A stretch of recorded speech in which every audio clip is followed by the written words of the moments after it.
Welcome to Holly's Pandorium, featuring your host, psychic medium Holly Jordan.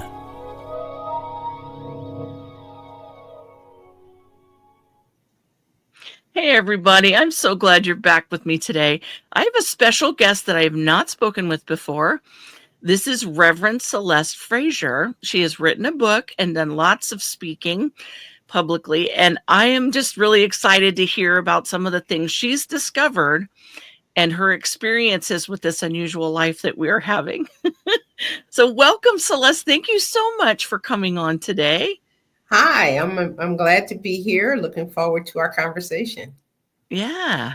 So can you share with all of us, now we've got people watching and listening on different platforms, what is it that you can attribute to a possible connection to the paranormal that you had? What happened to you to connect you with your spirituality or your paranormal connections you have now? I could name a number of things, but what I'll say is when I was in spiritual classes at Agape International Spiritual Center, and this had to be like back in like the late 90s. And I don't remember which class I had taken. It wasn't my very first class, but one night I went to sleep and I could feel myself falling, like deep falling, like I was going into an abyss. Oh, wow. And I remember choosing not to keep going deeper. Oh. And because it felt like the end of life. And so I said, I want to stay on this side longer. And, and so I got up and went on with my day. And I was in a spiritual class that day. And I started saying things that I had no knowledge of knowing. And wow. It was something talking through me. Okay. Right. And so I just, stayed out of the way and let it. I mean, I've had interesting moments like that since, but that one was one of the ones that I remember most. I mean, I've had experiences where I feel other dimensions, like when somebody in my family dies, like I can feel their energy. Mm-hmm. And like after I got to be doing the eulogy for a lot of my family because I have a theatrical background, and then I was studying ministry, so I was always the speaker for anybody's transition. Right. And when my grandmother died, my relatives, they wouldn't let me sleep that night, and I had been in town for the services, and I had to get in my mother's bed, who's totally grounded in earth and has no concept of this, in order for that to stop. Right? Wow. Yeah, stuff like that. Sure. That'll get in your face, won't you? Wow. So so when you say that they wouldn't let you sleep, was this your relatives that had passed on? Is that what you're referring to? Yes. Gotcha. Yeah, they can be a little demanding at times.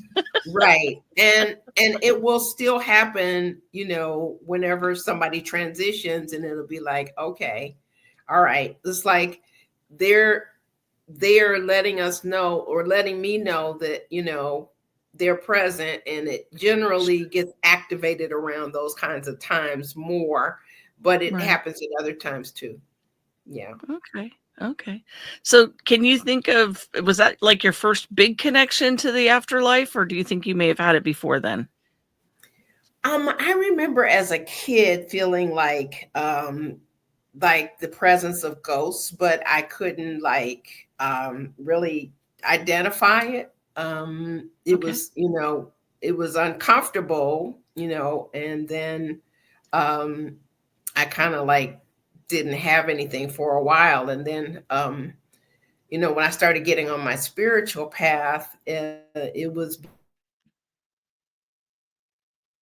because I had a feeling of just exploring, a way to feel more connected to life. And turns out that was a good choice.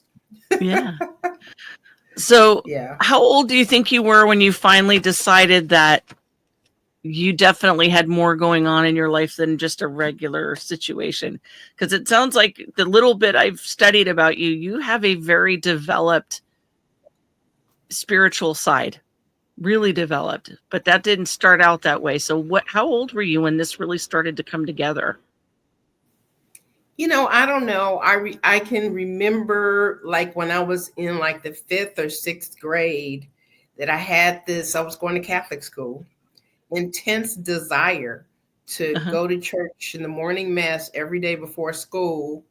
Yeah. And I felt like I needed that connection. And, I just remember that it wasn't so much about what the people were doing in the front, but my presence there, Okay. you know. Okay. Yeah. So you were little. Okay. I get that. Yeah. Yeah. So then what happened? So you had some experiences, it sounds like, but you were already doing your reverend work when you had this experience with your past loved ones. Is that right? Not quite. Okay. What happened with one situation, and I think it was my grandmother's funeral, Okay. people were just like applauding, and they were just like something was happening because I played it off like I didn't have my glasses because I started saying stuff that I Okay. wasn't planning to say. Okay. Okay. And so when I was walking out, they said, "There goes the minister." Now, I wasn't a minister. I wasn't even a practitioner, which is kind of Oh, like the step before in our sure. spiritual living organization. But Okay. and so my mother said they were asking, "Is she going to be a minister?" And my mother said no. And I said, "Let's not say no just yet." Yeah. Because I knew something was going on. Well, And sure. Clearly. yeah, Yeah. yeah. Yeah. So how did that work for you? I mean, what has that done? That's a big decision to devote your life to spirituality. How do you do that? I mean, I get to be human, as human as I want to be, and I get Right. to just, choose to connect with the presence within me. And Right. you know, um once it knows that I'm available, it gives me whatever it wants to give me, Yeah. you know. Yeah. Okay. So do you like have set meditations every day that, do you meditate every morning and afternoon, or what's your day like? What do you typically do on an average day? Yes, in the morning I get still and I'm with the presence, and sometimes I pray, sometimes I just listen. And I have different spiritual practices. I do affirmations. I do Mhm. what we call spiritual mind treatments, which is a Okay. 5-step prayer process. It starts with recognizing, unifying, realizing, giving Mhm. thanks, and amen. Right. And the process is just connecting and wanting to have a different or better or enhanced experience of whatever it might be: health, Okay.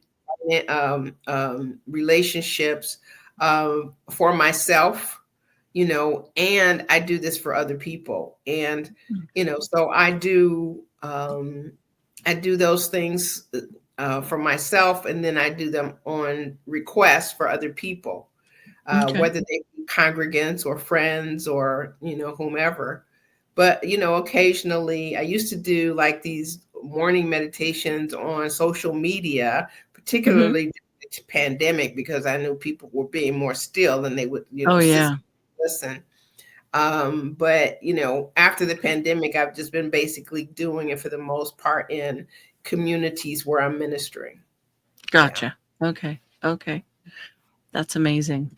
So, in your life experience, how would you share with someone? Let's say a parent comes to you and says, "My son or my daughter thinks that they're seeing spirits." What would you say to them? How would you counsel them on that? Um, I might say, and is that a problem for you? Is it okay for him to explore the spiritual aspect of life? I'm not sure why you're uncomfortable, but Right. is there some information that the child is giving you that is beneficial? Right. I would just have a conversation to find out if it was just fear from not understanding, or whether there would be a possibility for them being open to this actually improving their life in some way. Exactly. Yeah. Yeah. Because it's a big decision, I think, for people to, one, acknowledge that something's going on in their child's life. And should they stop it? Should they encourage it? Should they stay away from it? Is this affecting the child adversely? Or wait a minute, maybe there is something here. Maybe the child is saying something I need to pay attention to. It's a tough set of questions to ask a parent. It's a lot to ask a parent. Where have you gone with your book? You wrote a book. Can we talk about that for a minute? I've written 3. So 3 books. Okay. Let's sure talk about this. Okay. Well, let's talk about the first one. What was your first book about? In Spirit, in Love. It was my first book, Mm-hmm. but not my first writing. I've been writing poetry and I've been writing scripts and all of that. But my first spiritual book was In Spirit, in Love. And basically what I did was I took some of the information that I got going through ministerial school and my experiences. And some of it's poetry and some of it is stories, and some of it is theology based, in that there may be references to things in a spiritual text, whether it be the Bible or some other faith. And so I just had fun with sharing my insights and revelations in the process of going through that process of ministerial school. Okay. And so then what happened to your next book? What did you transition your subject matter to? It wasn't really a transition of the subject matter, but what it is like every 2 years, I'll take all of my sermons and put them in a book, condensed, like week by week, and make each sermon a chapter. And that's what I did with Divine Workplay. Okay. And so that way people can use it for spiritual practices, because there's affirmations in there and as well as stories. And so they get to, it's the subtitle is 52 Weeks of Practicing the Presence. Nice. Yeah. So can you kind of explain what you feel your ministry purpose is? Can you kind of condense that into a nutshell? What do you think it is? I just say, from my time at Agape, I'm here for God. But for me, in terms of expressing, I would say that I have to remember what's on my website, so I don't create something new that I have to change. But, that's okay. It's just general description. It doesn't have to be verbatim. Yeah. Inspiring and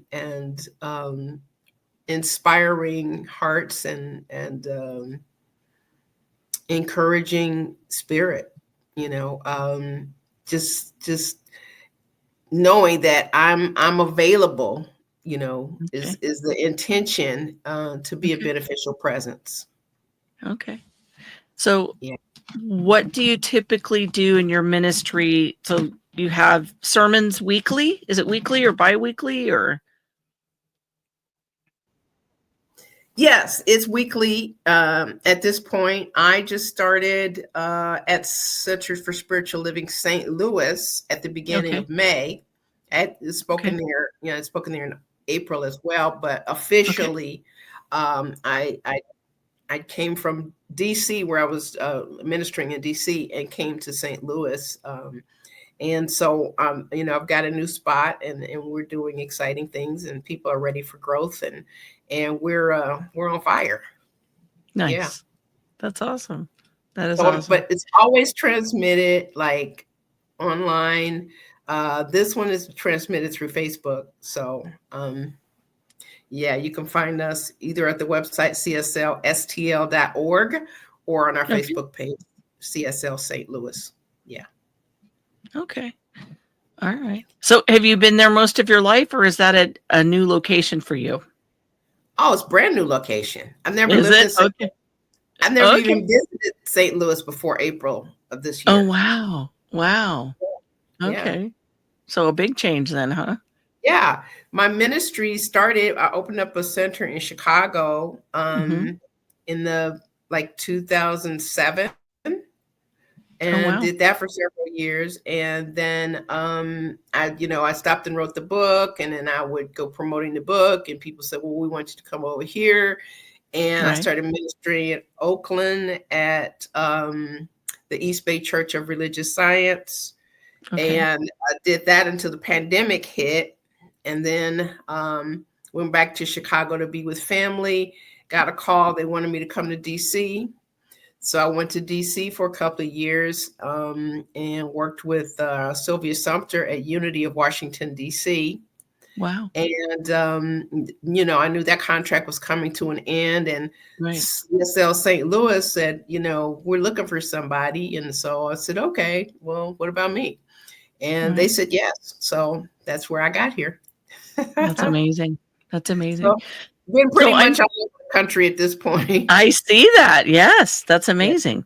So I'm curious, because of your experiences before in dealing with relatives that have passed on in your life, have you had, I guess I'm curious, what is your reaction with your groups in these churches? Are you actually having open conversations about things like this? Is this a subject matter that's welcome? Are you able to talk about things like that? Oh, I have in other centers. I haven't done it here yet. Okay. But what I know is that at some point in any sermon, wherever I am, something else takes over and I'm just following. Okay. And Okay. so, how to explain that is interesting, but I usually do it in more intimate settings and not like where there's, 100 people or something like that. But Sure. yeah. So I want to go back to something that you mentioned earlier, when you talked about feeling like you were possibly experiencing dimensional shifting, is that something that you've connected with again? And do you do that regularly now? In different ways. No experience, I would say, is the same. Okay. Like people, I don't know, might think it's strange, but I enjoy doing funerals Yeah. because sometimes the decedent will speak through me and let Yeah. me know stuff that, um, really touches the family. Right. And people will say to me sometimes, I didn't, usually when I go to a funeral, I feel sad, but I felt really Right. uplifted, That's and great. so, yeah, I mean, That's I a just, huge gift. yeah, I feel like But I I'm agree just, with you. yeah. I completely agree with you. I don't view funerals the way most people did. My experiences with funerals as a child were very different than what they are now, because I was always taught this is a time of mourning and this is when we say goodbye, and it's very somber and very serious. I was raised Catholic also for part of my childhood. And so I didn't understand, because to me, when I would go in, because we would always have these, you know, Italian Irish wake situations, where it's like the funeral lasts for days kind of thing. And so we'd go to this beautiful room. There would be lots of flowers, lots of people, sadness. And then I'd see spirits hanging out in the corner, gabbing away. And if they noticed me looking at them, then they would come talk to me and we'd have conversations. And this is when I was, 11, 12 years old. And they would tell me things and make me giggle, or say, and I was like, oh, and my mom would say, Holly, stop that. Shh, but and then I tell her, like, she'd say, what they say. And I tell her and she'd laugh.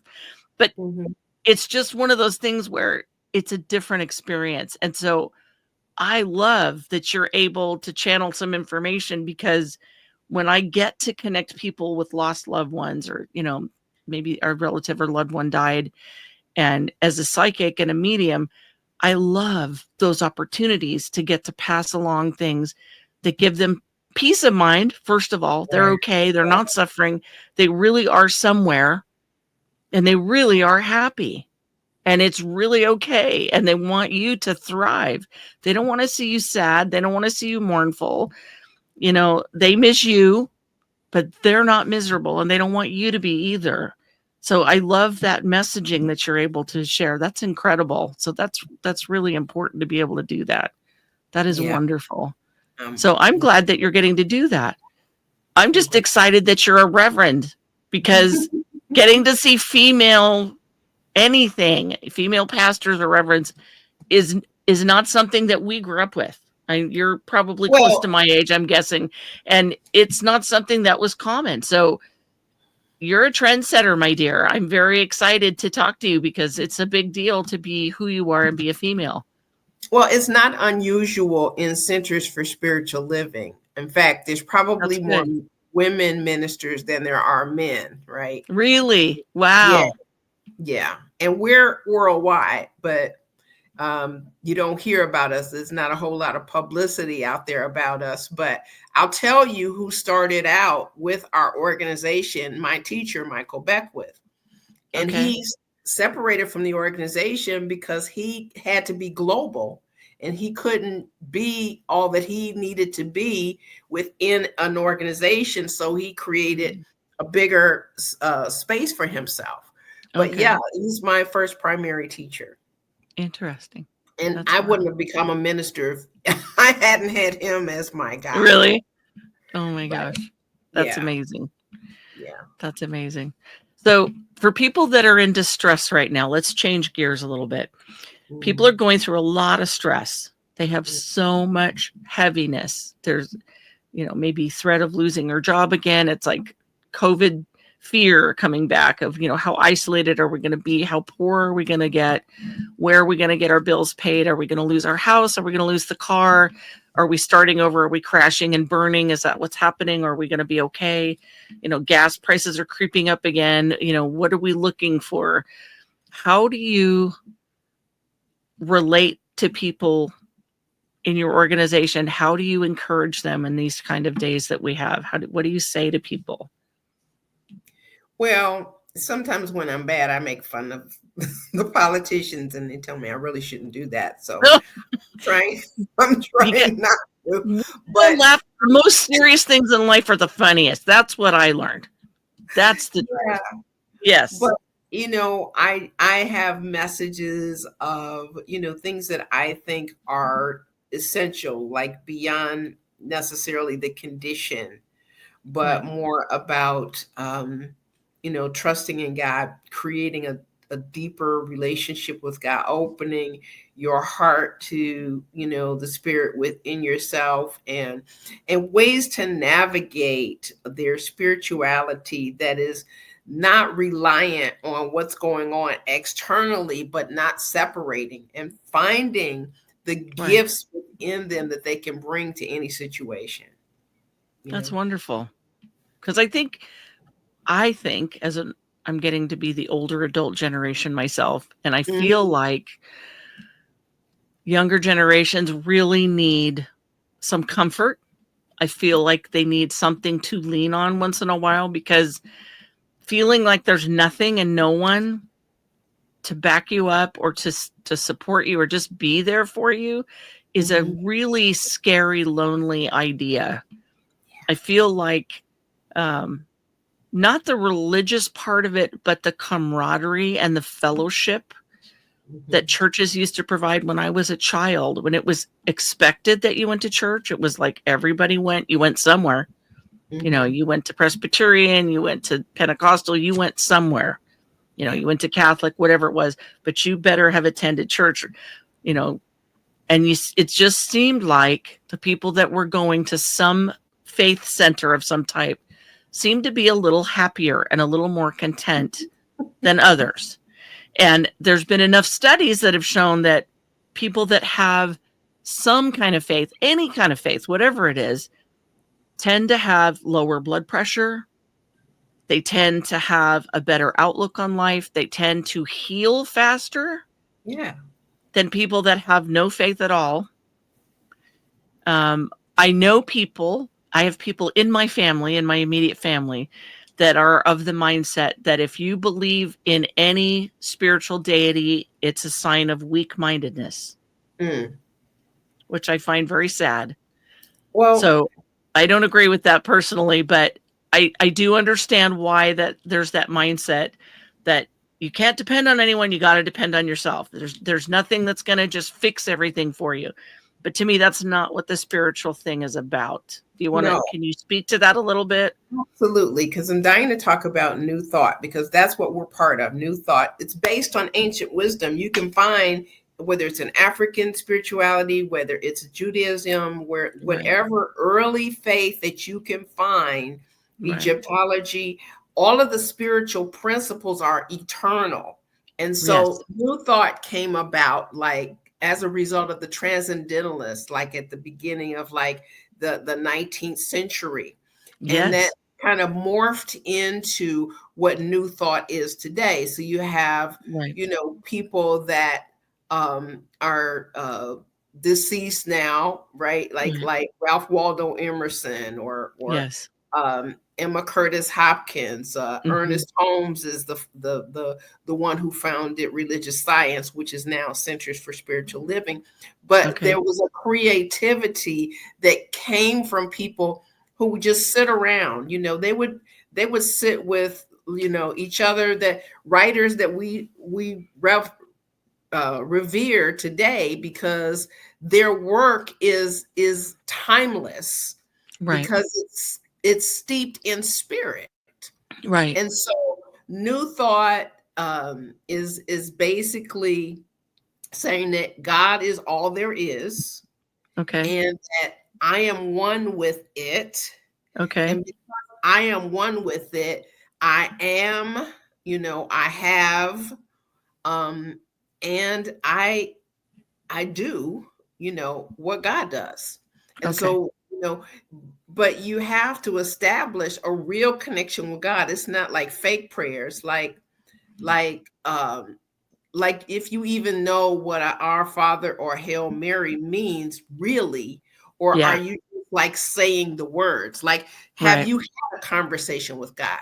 And so, you know, authors of that book and authors of like books are part of our, you know, our congregation. And so when we have conferences, you know, these are the types of people that have influenced us or who might be present at one of our conferences. So, you know, it's not, you know, a staid, you know, something that is like ancient, but that is not used in everyday, you know, living. It's real day living, everyday living, yes, steeped in something that's eternal, because God is eternal, right? So it really has to be a living, not only faith, but a living practice in order for it to really be able to change your life in significant ways. Gotcha. Okay. Yeah. That's important to know the difference. Definitely. Absolutely. So what have you found with people that come to your church that are part of your group? What are they talking about? What are they feeling about these days? And what types of subject matter are you covering in your sermons? Was interesting because it's a mixed bag, right? I bet. You know, I've got conservatives and liberals. I was just going to say, it's got to be a mix. I bet you. Yeah. In St. Louis, yes, it's a mix. And so, you know, the liberals love when I make jokes about things, you know, but the conservatives are feeling a little bit of something like, so, you know, I promise to be good and I'll do better. And you know, and, you know, it's kind of like, you know, like the singer was singing a song the other day and I just couldn't help myself. And there's always something good was like the song. And I said, I said to somebody, I said, what if I want to be bad? And she said, you have my permission to be bad. And I said, oh, okay. Well, first thing I thought of was there's always something good. Well, Elon left and they just busted up laughing. Right. So I'm just impish like that. And then I just went into a whole talk about our oneness with God and how we can, just let that wash over us and let that be where our Right. attention goes, Yeah. Yeah. That's got to be interesting. Oh, yeah. Definitely. I bet. Sometimes you can make people think, and sometimes you can make people laugh, and sometimes you can lift people, and it's Yeah. just an interesting playground. Yeah. So Yeah. if somebody would like to get a hold of you, can Mhm. you give us a couple of things? And if you wouldn't mind, for the listeners, because they're not seeing us, would you Mhm. mind just spelling out like an email or a .com where people can connect with you if they have more questions? Yeah, my website is CELESTEFRAZIER.com. Okay. I also have a podcast called Mystic Magic, Okay. and that's on all the broadcasts, podcast broadcasts. And haven't done episodes lately, but I'm about to reboot, starting with single episodes, and I'm going back into Good. interviewing other people. And I have a YouTube channel, Okay. Celeste A. Frazier, CELESTE, middle initial A, and FRAZIER. So those are like the best ways to try to find what I'm up to, and what types of inspirational offerings there are. My books are on Amazon and Oh, Kindle good. and Audible. And you can find In Spirit, in Love on all three Okay. platforms. You can Okay. find Divine Work Play on all three platforms. My Okay. third book is not on any other platform. It is based on the teachings of A Course in Miracles. Okay. Yes. Wow. Yeah. And so you can find that one on my website as well. Common Miracles, Frequent Illusions is what it's called. Common Miracles, Interesting title. Wow. Illusions. Yeah. So Because can you that's take a minute and share about how did that come about? That doesn't sound like a series of sermons. What is that? Common Miracles, Frequent Illusions. And Yeah. in a way it is, because Is it? what happens is I would teach A Course in Miracles online. I would have sessions, sometimes on Facebook, sometimes just like conference calls. And then I would take whatever the lesson was that I shared, and, just transcribe it. And, Okay. you know, what did I say that day to the people? And Okay. so it's kind of the same thing, but Okay. just giving people, some principles in association with, a well-established book. Okay. And acim.org has it as part of their reference materials as well. But Okay. because I've done seminars with them, and yeah, so I try to reproduce some of the stuff so that a different audience can experience it. Yeah. Okay. Would you be comfortable sharing just maybe one or two of the miracle concepts or ideas or stories that you have from that? Um,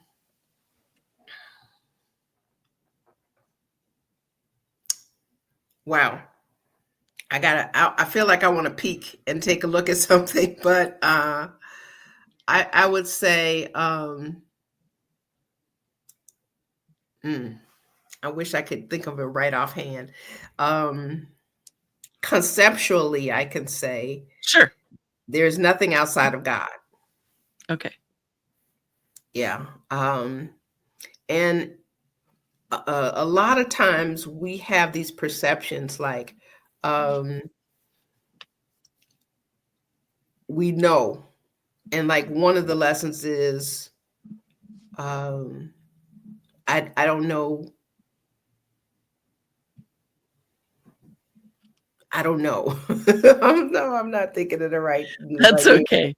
That's okay. But Trust me, it's I'm basically very saying, I don't know what anything is for, right.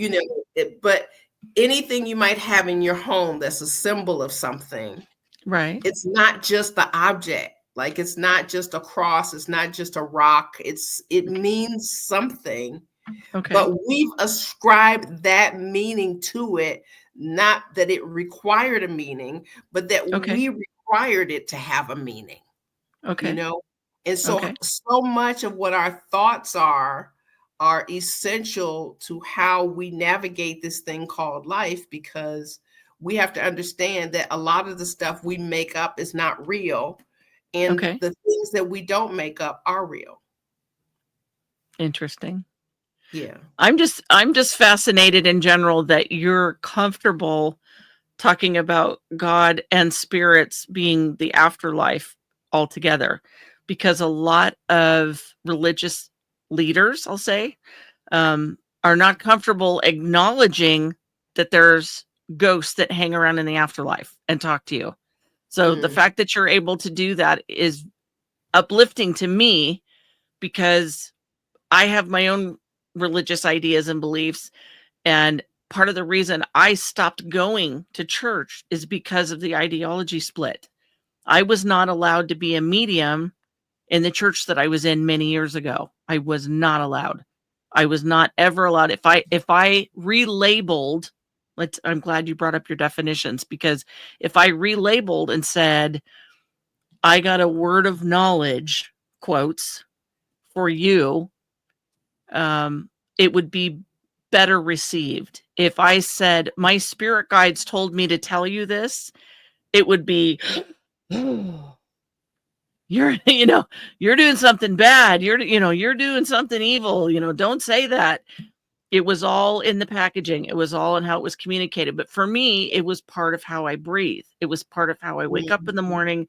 It was part of my meditations. It was part of who I am. Yeah. I don't live apart from my spirit guides. I do not live apart from the souls that have passed on that come to talk to me. They're just as real to me as my husband and my pets and my family. They share beautiful things with me, and sometimes very sad things, all from life. They're just part of life to me. So I'm very happy to hear that there's anybody in the church situation that's willing to talk about there's more out there. There's more to living than just what we idealize. Well, I feel honored, whenever I get to celebrate someone's life. And then I open myself up to be available to that spirit, so that they can reveal what they want to reveal. Right. Yeah. Because they have a lot of stories. I actually do seances every Sunday night, and I've become a ghost worker. I call it very jovially in this area. I have spirits that show up from all over that just have something they want to get off their chest. They want to talk about how they died, or they want to talk about things that they noticed that they like or don't like. Sometimes they have a problem.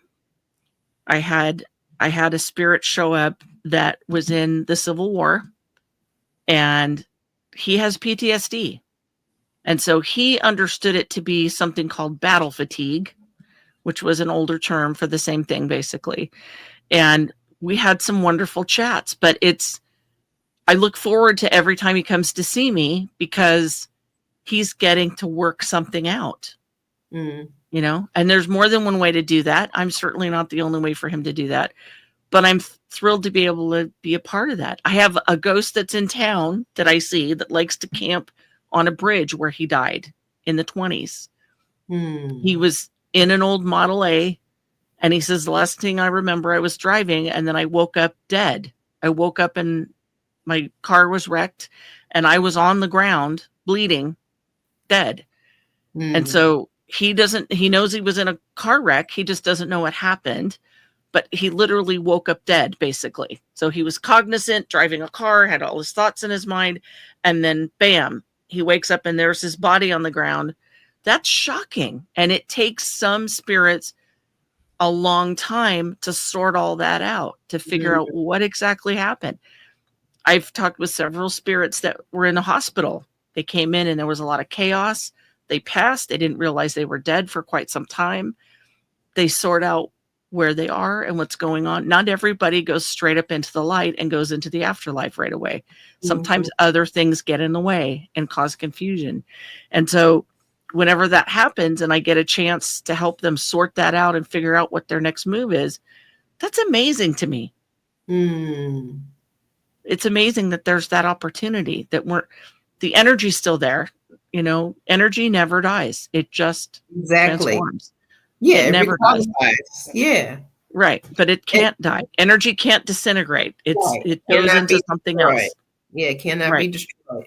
It just Correct. gets requalified. And so, yeah, that's a wonderful service. I mean, I know that it can't be put in a nice, neat box all the time. Right. Right. The spirits are going to seep out where they need to seep out. And that's a good word. that energy, has to find another place to go. And sometimes I imagine what you're doing is kind of redirecting them into their next phase. Yeah, exactly. Yeah. Well, and for a lot of them, there's one that, and I know you'll appreciate this. A young man showed up, and the first thing he showed me was a white tennis shoe. You know those canvas tennis shoes that were so big when we were kids? They had a rubber bottom and just a canvas top. I forget what they're called. But he just showed me this really nice brand new white tennis shoe. Skechers? And something like that. That could be it. But he told me that he died when he was just before he turned 18. He'd had his birthday when he was 17. His mom gave him these brand new shoes, and they were not wealthy. So this was a big deal to get these shoes. And he said his mom had been very involved in his childhood and was a great mom. She was very giving and loving and all this. And then she got ill and died before his 18th birthday. And he said the time after that was traumatic. His dad never recovered. He developed an illness and died before his 19th birthday. And so the trauma between where he was with his mom and his dad in their life and then what happened, he didn't want to move on. He was afraid of what other life might have. So he decided to stay. And so he kept the memory of those white tennis shoes because that was the best day. That was his strongest memory, that she gave him these shoes that he had wanted, and that was such a big deal. And he had this idealism of what life was up until that point. His life had been, in his words, his life had been perfect until after that. So he didn't want to transition. He didn't want to go through the veil and see what was next because it was too scary, especially without his mom. And so that was a really intense one. That had both my husband and I in tears because he was so cute. I mean, he was this darling young man, and he had these wonderful stories about his mom. And then it was like, and you know how that is. Sometimes there's one person in a family that's holding it all together, that's keeping everything functioning and keeping the machine moving and keeping supplies there and attitudes in check and positive thoughts going. And when that one person is gone, I mean, that's the flagpole for the whole family. And when the flag's down, it's like, then what? Who's going to keep everybody focused on, let's be better, let's do well, let's take care of each other. So yeah, I mean, that was incredible. I hear other stories that are delightful and sweet and wonderful, and I love all of it. It's just incredible. But I wouldn't trade it for $1 million. And that's one of the reasons why I say, it's unfortunate that I haven't found a church to connect with because I can't talk. Well, it sounds like that you don't need a building because you're just available to receive energy as it comes and then support it in being requalified. Right. It's just a bummer. I miss the camaraderie. There are things about church gathering that are very pleasant to me. So that part I miss because it's wonderful to be able to be around pleasant people that are thinking positively and praying and being happy and focusing on positive things. It's hard. To me, church used to be my gas station. I would run all week long and I would go to church on Wednesday and Sunday. And that's where I filled my tank up. That's where I just had some praise and some joy and a glimmer of hope for the next week. And I think people need that sometimes. I'm pretty self-sustaining. Yeah. I think you could probably find one of our centers somewhere near you. Where are you? Where are Maybe. you? I'm in Washington State, near Portland. Oh yeah. We got people in Oregon and definitely in Seattle. In fact, you Yeah. should check out CSL Seattle. It's Yeah. yeah, there's a lot. There's a lot of us on the West Coast, period. Yeah. Okay. Not surprising. There's a lot here. I mean, there's from Ashland, Oregon, all the way up to Seattle. There's a very significant pagan community and witch community, which I'm grateful for because I have never had any problem with the pagans or the witch communities ever. They've always been super supportive of what I do, which is, it's like, because it's very interesting to be born with gifts and never be able to share them with people. I've heard when I can share fascinating with things about Ashland, that energetically that's a very special place. it is Yeah. tremendously. So there's an ingredient in our bodies that's vital to our mental health. It's called lithium. And Ashland, Oregon is one of the only places in the world that it flows naturally in the water. Okay. So I personally know people that have been in mental health situations, and it was $90 a pill to get lithium. Whoa. And there's people that live in Ashland and adjacent areas that will literally drive to this one big park, lithium park, and get gallons from the water fountains of this water just so they can drink a little bit every day because they need it for their mental health. It's incredible. But beyond that, there is an energy there. It's significant. There's a significant, I think part of it is the mountains there. Mountains are very full of energy. Yeah. But there's a very strong energy in Ashland, Oregon. That's yes. I'll agree with that 100%. Yeah. It's pretty powerful. Definitely. I thought about a book that I'm part of that's an anthology is called Works of Heart. And I've got some essays and poems in there, and it's produced, published by Affiliated New Thought Network, and it's also like in all of the major places where books are sold. Works of Heart. Oh, so nice. Yeah, so it's from different authors who are ministers and spiritual folks. Nice. So encouraging type of poetry type stuff, or what is it? What is it like? Yeah, it is. It's inspiring, and it's everything that anybody might want to explore to get a deeper understanding of their spiritual aspect. Nice. That's wonderful. Yeah. So do you have any closing thoughts that you would like to share with people in general that you think would be helpful? Yeah, I would say that there is an energy in the universe that is good, and it wants the highest and best for you. And I encourage you to listen to it, listen for it, embrace it, and let your life transform in magical and beautiful ways. Yeah. Nice. I like that. Well said. Very good. Well, thank you so much, Celeste, for coming on today. I really appreciate your time. We had some technical difficulties before we got started, just so you guys know. So she's a trooper. She stuck with it, and we got it figured out. Technology is, I love it, but wow, it can be a booger sometimes. It really can be challenging. Well, I thank you for the invitation, and I invite you to come on my podcast, Mystic Magic, sometime. Of course, I would love to. Just shoot me an email and we'll book something.